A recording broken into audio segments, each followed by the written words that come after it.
party completely opposite to the party that her husband voted for, because she was of the firm opinion that if my husband is voting for this party, then it cannot be a right decision. So he's got to be making some mistake somewhere. So she was a very strong lady that way, you know. But I think if you look at, in fact, of the 43 women who have been elected to the 12th Lok Sabha, as many as 20 really were returning from the relatively backward states: Uttar Pradesh, Bihar, Madhya Pradesh, Rajasthan. And the more urbanized or the developed states like Maharashtra, or in the west, in the south, they only had token women representatives being sent out from their state. Now, is that a mindset problem? You know, in society we see this mindset problem. If there's a bad driving happening on the road, the first comment you hear is, must be a woman driver. So, is that a mindset problem there, that women, when they come into politics, might not make for good women politicians, good politicians overall? You know, you see women being boxed into these categories, that if there is a woman leader, let her handle women and child affairs. Why? Maybe it's also got to do when you go out to the rural pockets, go to the semi-urban pockets. Is money, muscle power a problem that women are not sort of able to garner for themselves, which other male elected representatives are? As far as the women's reservation bill is concerned, well, I do not see the merits in it, if in case that essentially means that wives, sisters, nieces of the existing elected male MPs get to come into parliament. It has to be more representative, it has to be more transparent.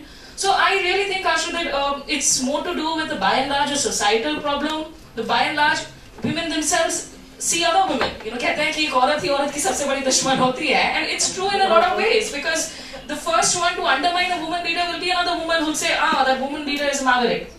You know why? So I think these are larger perception problems, along with the more practical problems of money, muscle power coming into play, where women, first of all, they have to break that shackle of the boundary walls of their homes, take that first step, come out, make sure that their families are secondary to the sort of work that they might be expected of them, and they come out and really fight that male-dominated society out there. So while you've had a series of women leaders, and as Mr. rightly said, that the Mayavatis and the Mamatas are really giving a hard time to Narendra Modi there. You know, he might really be getting nightmares because of these women.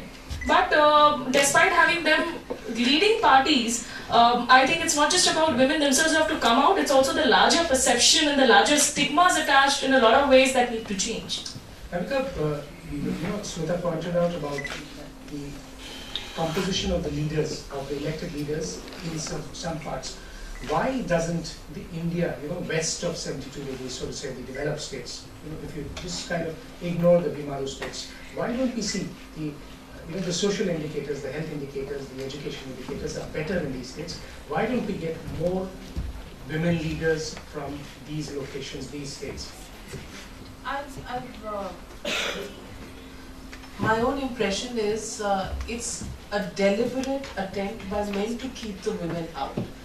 Now look at the way, even in 2014 elections, look at the numbers. Only 59 out of the 543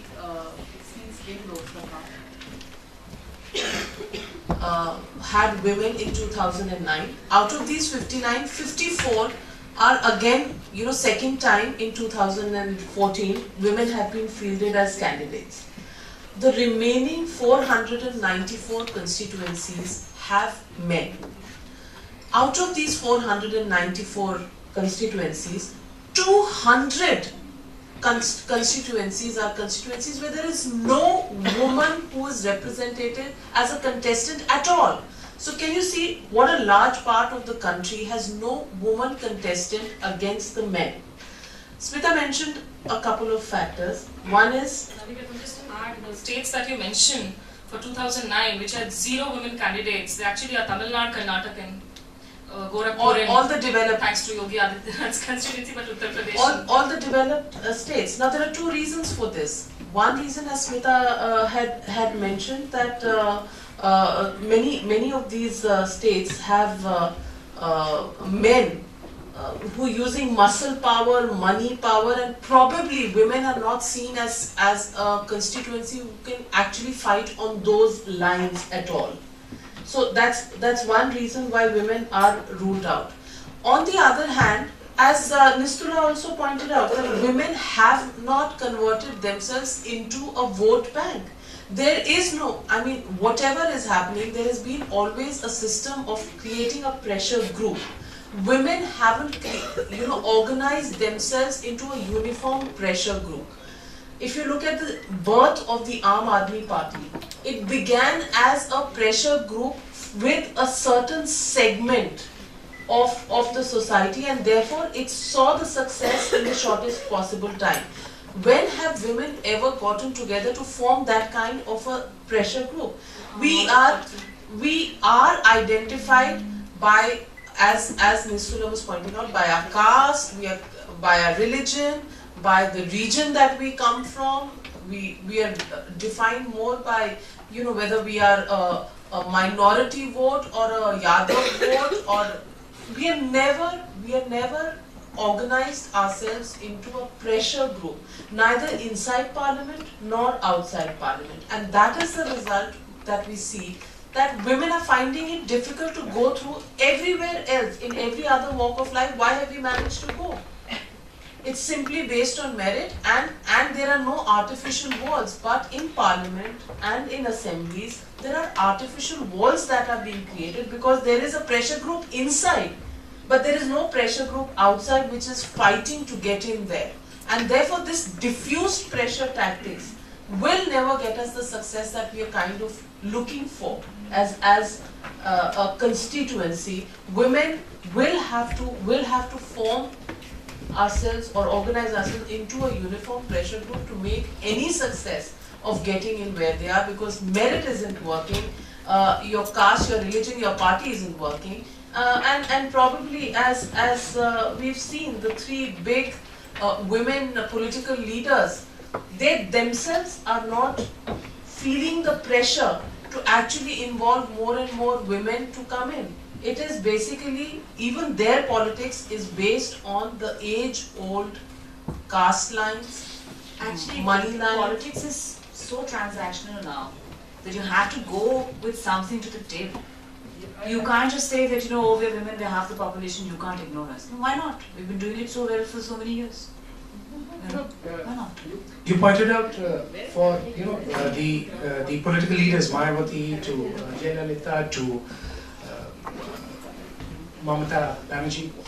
Look at the other set of leaders, if I may call them leaders, pardon me for being so brutal about that. Dimple Yadav, Rabri Devi, they have got the power almost on a platter. They've got the standing on a platter, yet they are not feeling the need to make a change at all, even there. Why But should you are- they? I'm sorry, I'd just like to correct you. Even Mayawati got it on a platter because she was associated with Kanchiram. Jayalalitha got it on a platter because she was associated with MGR. Mamata Banerjee probably the only true blue who's gotten up to where she is from the grassroots. But these three leaders, I also tend to believe that they've also really faced physical assault, which may be one of the reasons why you see them as so insecure. Mamata getting a skull cracked open in those protests, to Jayalalitha being physically assaulted in that assembly, to that State House card for Mayawati. It's not been easy for them, even though they might have got it on a platter. No, but coming back to the inheritors and the genetic gene pool of Indian politics, well, why should these ladies do anything? When they've gone To expand their no, own- why to should they? Because whatever they have got is through the old feudal patriarchal structure. That's working for them. What is it that the women are going to give them in return for support? Are you going to tell Dimple Yadav that, listen, we are these many women in your constituency. You make sure that there is this daroga, this police system is there, that we don't get teased or molested on our way to the market, on market day, or you make sure that there are public toilets in the marketplace, because we come from our villages and it takes us the whole day, and we require public conveniences which are non-existent there. We need schools for our children, we need drinking water nearby to our place, because we get molested going to and fro, and we make sure that we have these many people who we can source for you as voters, and we will make sure that you make a better chief minister than your husband. Are you giving that deal to Dimple Yadav? No. Her husband is telling her, you don't worry, I will take care of it, I will make sure you're protected. So she'd rather, and he has done it, so why would she? So this is, okay, we've discussed the symptom, Smita. political parties say, I mean, if you just read the manifesto of a BJP or a Congress, pathetic is a polite word, I would imagine, in case if it's just the women's issues. What will change then? What is the solution? What is the way ahead? See, I think, it's a ruthless world, and you really got to extract your share of flesh if you want, let me put it that way.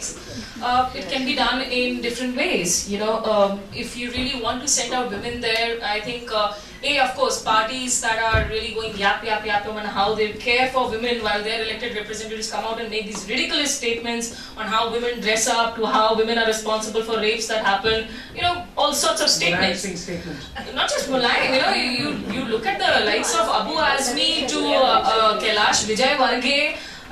Man, I think these guys should be listed in that, individuals who are being sent off to Mars on a one-way ticket. I'm sorry to say. But, in the US, if you see, I think in 1985, you had this Emily's List organization which was formed by Ellen Malcolm. What they do is they try and identify women who can make possible leaders, they train them and help them garner votes, go out to people. I think that's where organizations like your Ficky Ladies organization can come into use. If you can identify perhaps women who you see have the ability to lead. The good thing about Aam Aadmi Party, we might all have different opinions about them, whether they win, lose, whether Arvind Kejriwal deserted Delhi, was a bhagoda or not a bhagoda, things like that. But the one good thing is at least a large population of our society got that confidence that they can still go out there and fight elections without spending really a lot of money.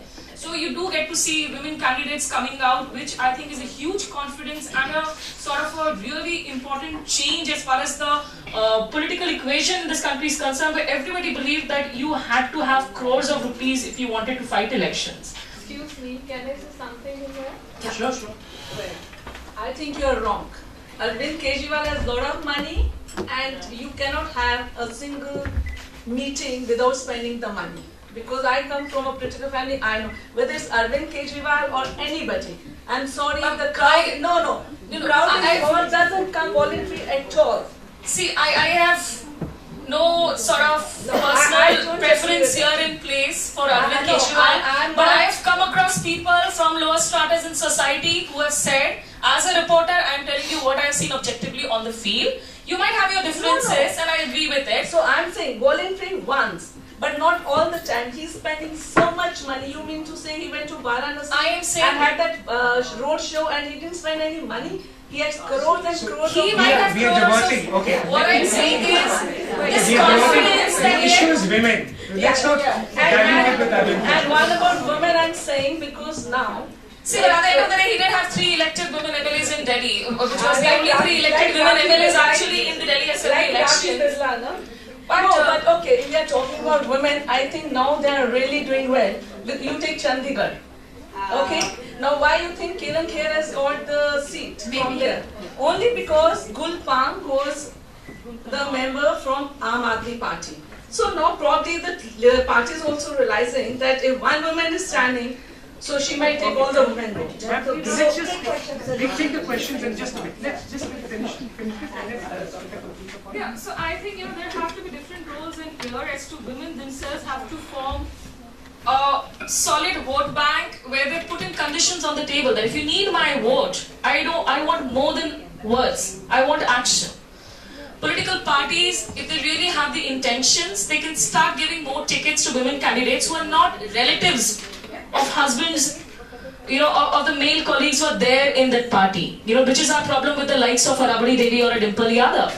So it's not like you don't have young women with fresh ideas out there. You have a lot of experienced women who bring a lot to the table. It has to work in a lot of ways, including from the political parties, and it cannot be a top-down approach simply. It also got to be a bottoms-up approach as well. how do we make sure that this number goes up? Can we actively engaging with political parties? We've had that point raised. What do political parties have to be told that, and how do we actually achieve it? I think we're going about this in the wrong way. We are engaging at this level with the political party, which is the minimum distance that we're talking about. It is this level of women who have to engage with the ones below them. That communication has to happen first. As we say, unless you organize yourself in a manner that you become a pressure group, you're going to get nowhere.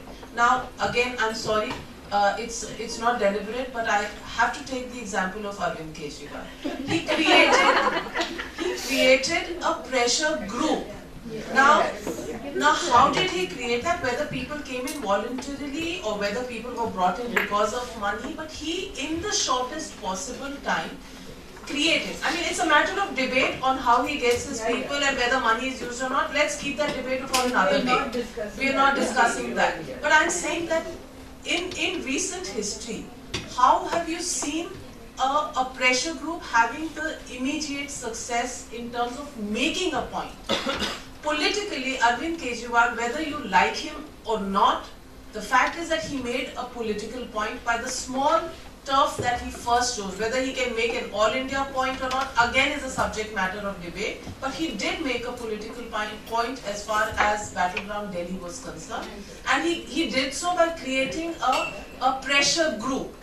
Unless we women actually create that pressure group, I mean, how many of us actually sit and discuss all this in organization forums and things like this at